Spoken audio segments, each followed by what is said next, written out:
Get your hands up! Now! What? What did I do? Oh my God! On your knees! Get down! Don't move! You've got the wrong guy. That's not what the witness said. Witness? What witness? The one who called 911. Called 911 for what? Because according to the report, that car doesn't belong to you. Listen, we have to act now. This is our last chance. Don't let it slip away.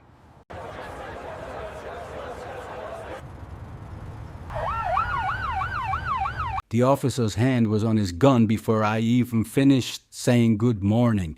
I want you to let that sit for a second. I did not reach for anything. I did not raise my voice. I did not make a sudden move. I said 2 words, good morning, and his hand went to his hip like I had just said something dangerous. My name is Marcus Caldwell. I run a construction and development company out of Memphis, Tennessee. We build things, office towers, residential complexes, mixed-use developments. Our projects have gone up in 5 states. That morning, I was standing in a parking lot in Atlanta, Georgia. Across the street, there was a 22-floor tower going up with my name on the deed. But Dale, that was the officer's name, Dale, did not know any of that. What he knew was what he saw. He saw a black man in a parking lot standing next to a car that cost more than his yearly salary, and that apparently was enough to put his hand on his weapon. I have been in business for over 20 years. I have sat across the table from mayors and developers and bank executives. I have been in rooms where the entire atmosphere changed when I walked in, and I had to decide in real time whether I was going to address it or absorb it and move on. That morning in Atlanta, standing on that asphalt with the sun not yet fully up, I felt something I have not felt in years. Not fear, something older than fear.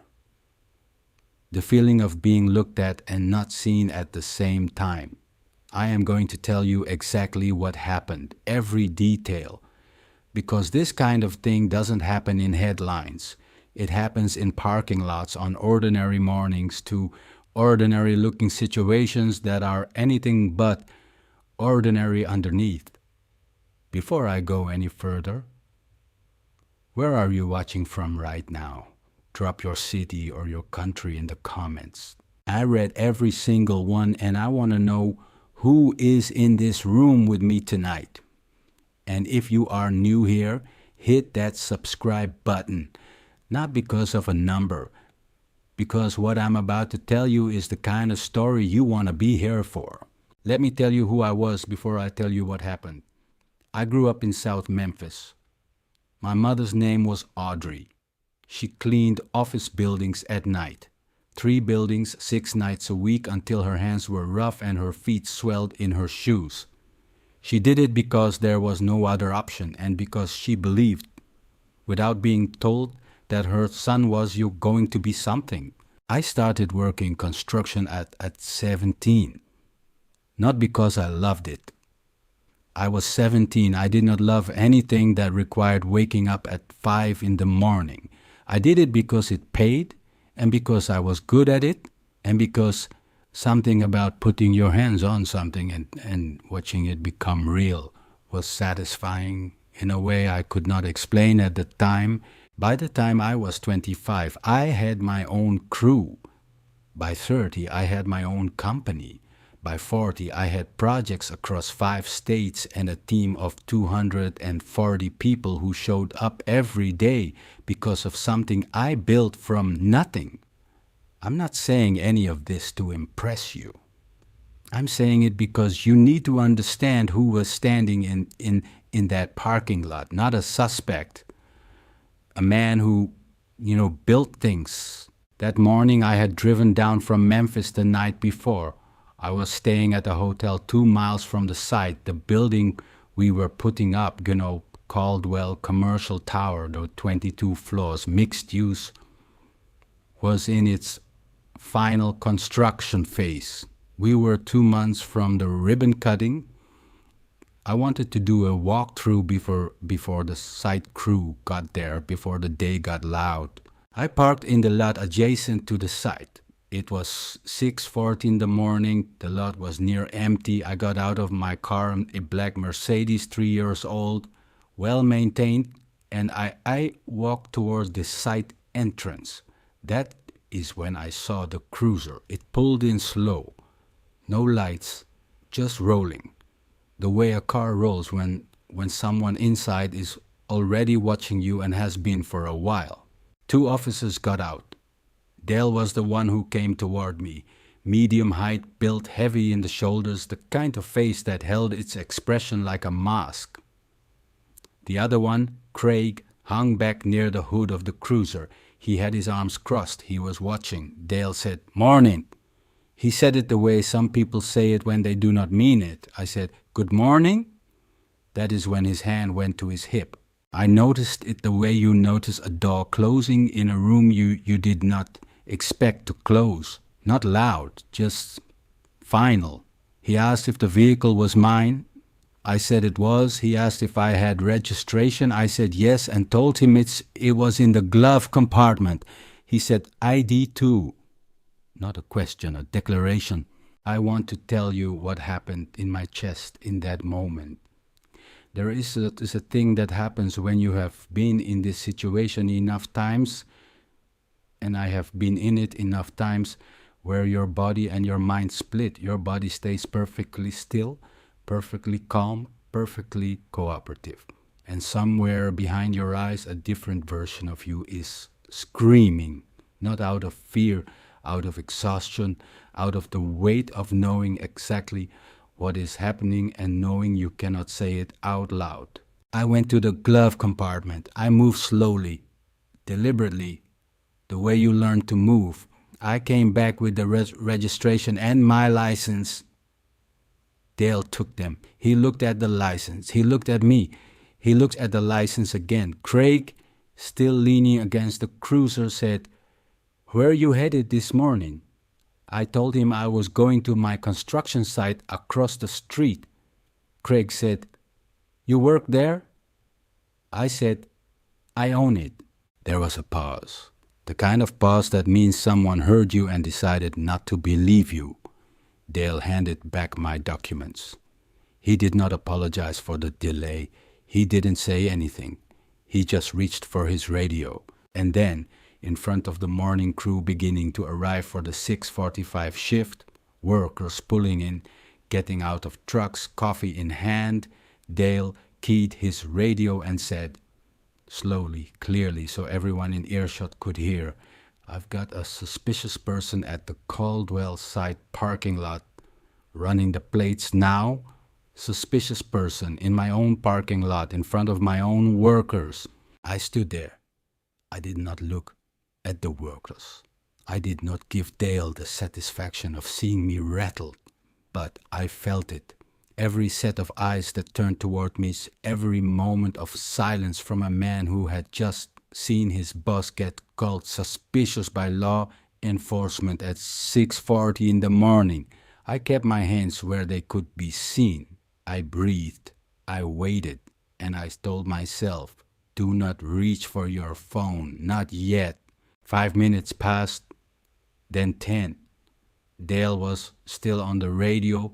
Craig had come closer by this point, and they were talking to each other in low voices, the way men talk when they are building something between them that they don't want you to hear. The workers were filtering past us now, some of them giving me looks I had seen before, the look that says, "I see this. I'm sorry, I don't know what to do." Some of them just kept their heads down. 20 years in this industry, and I understood that too. You keep your head down because your job depends on it, and nobody asked you to carry this. Leonard, my site supervisor, the big man from Alabama, been with me 11 years. He came across the lot and started walking towards me. I gave him a small nod. He stopped about 30 feet away. He read the situation the way someone who has been around long enough reads it. He stood there, watching. Then Dale came back to me. He said there had been a robbery reported in the area the previous evening, convenience store 2 blocks away. He said I matched the description. I want to tell you what that sentence does to a person who has heard it before. It does not land like a shock. It lands like a confirmation of something you already knew was coming, like a script being read from a page you have seen before. I said calmly, "What is the description?" Dale said, "Black male, 6 foot, medium build." That is the description. That is what I matched. I'm 6 feet tall. I'm a black man. Craig told me to put my hands on the vehicle. I put my hands on the hood of my own car. At that moment, Dale reached into my jacket pocket, not asking, just reaching, and pulled out my business card. The card that reads Marcus J. Caldwell, Chief Executive Officer, Caldwell Development Group. He looked at it. He turned it over. And then, and I need you to hear this clearly, he laughed. Not a full laugh, a breath through his nose, a small dismissive sound that said anyone can print a card. He put it back in his pocket. Not my pocket, his. From across the parking lot, I heard footsteps, fast, purposeful. I knew those footsteps. It was Vivian, my site manager for this project. Hard hat already on, tablet in hand. She had pulled in during the radio call and had been watching from the site entrance. She was coming over. Dale saw her coming and held up one hand toward her. "Mom, stay back. This is a police matter." She stopped. She stood still. Her jaw was set. Her chin was up, and I noticed, in the half second I had to notice it, that she did not put her tablet down. She did not lower the device in her hand. Craig opened the back door of the cruiser and told me to get in. I got in.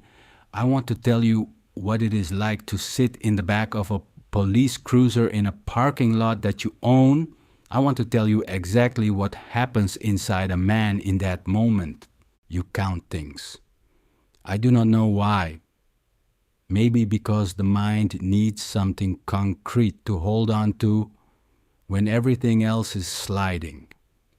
I counted the ceiling panels. There were 8 of them. I counted the mesh partition in front of me. I counted the seconds between passing cars on the street outside. I thought about my mother, Audrey, the way she used to say, "They can take a lot of things from you, Marcus, but they cannot take what you know." I held that like a stone in my hand. I thought about the 22 floors going up across the street.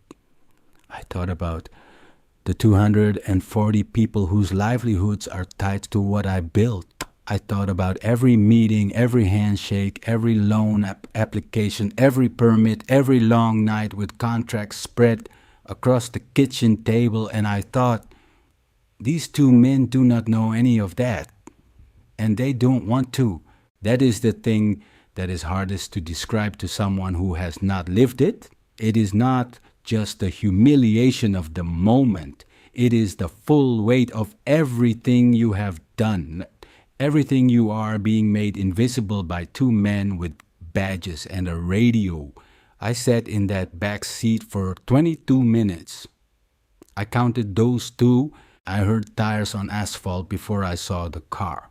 A black town car came through the lot entrance. Slow, deliberate, the kind of entrance that does not need to announce itself. It pulled up parallel to the cruiser and stopped. The door opened and Constance stepped out. Constance is my attorney. She has been my attorney for 12 years. She is the kind of woman who enters a room and shifts the temperature without doing anything dramatic. She doesn't raise her voice. She doesn't have to. She was carrying a folder. She walked directly to Dale.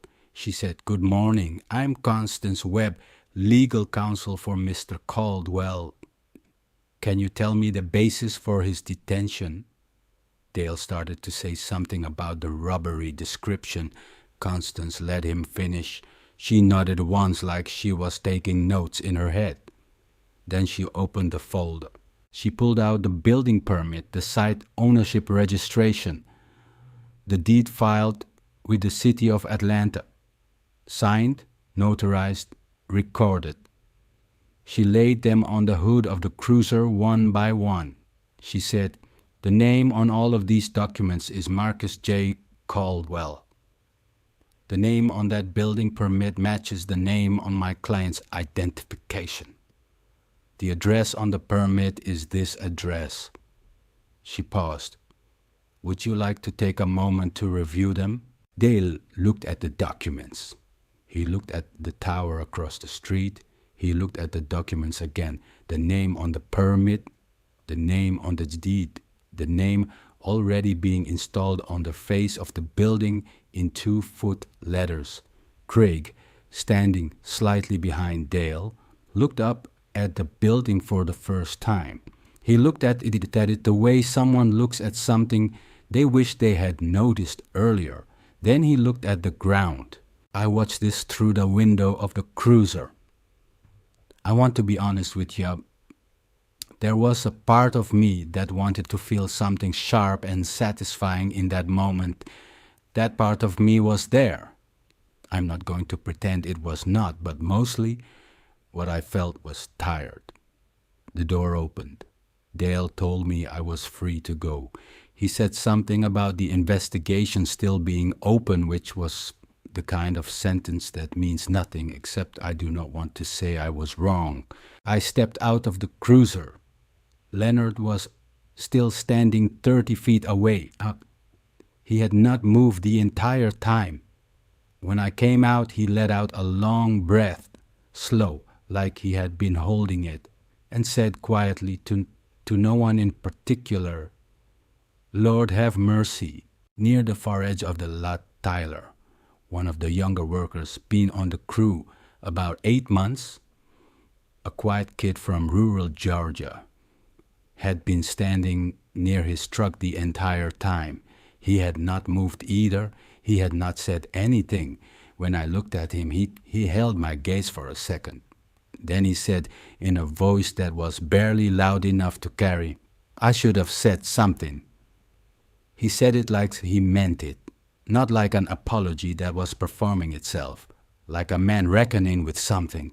Constance closed her folder. She did not acknowledge Dale or Craig again. She turned to me and said, "We should talk," and we walked across the lot toward the site entrance.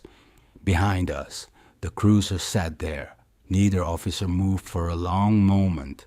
The building kept going up across the street, 22 floors, right there, the whole time. That afternoon, Constance asked me what I wanted to do. She laid it out clearly, the way she always does. I had grounds. The detainment was not justified. The search of my property, the business card pulled from my jacket, was not lawful. The suspicious person call made publicly and loudly in front of my employees caused reputational harm that could be documented. She said, "Marcus, you have a real case here." I sat with that for a minute. I thought about what pressing charges would actually look like. The news cycle, the story becoming about Dale and Craig instead of about the building going up. My company's name in the headlines about a lawsuit instead of ribbon cutting. 2 small men taking up space in my life for 2 or 3 more years through depositions and hearings and delays. I told Constance I did not want to press charges. She did not argue. She knows me well enough to know that when I have made a decision, I have made it. But here is what I did not know yet. I did not know about Vivian. Vivian, my site manager, had not lowered her tablet when Dale waved her off. She had kept it up, angled toward the cruiser, recording the entire stop on video. She had started recording from the moment Dale keyed his radio and said, suspicious person in front of her crew. She sent the footage to the department's internal affairs office that afternoon.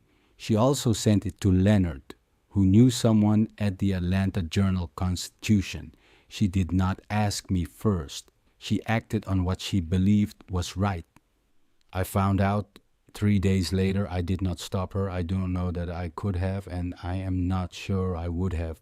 The department's internal review confirmed the detainment was not supported by a probable cause. Dale was suspended without pay, pending further review. Craig was reassigned to desk duty pending a conduct evaluation. The department issued a written statement that said the matter was being taken seriously. It said that and nothing more. I did not read the statement twice. 3 months later, the building opened. There was a ribbon cutting. Constance was there. Leonard was there. Vivian was there in her hard hat, same as always. The mayor sent a representative who shook my hand and gave a short speech.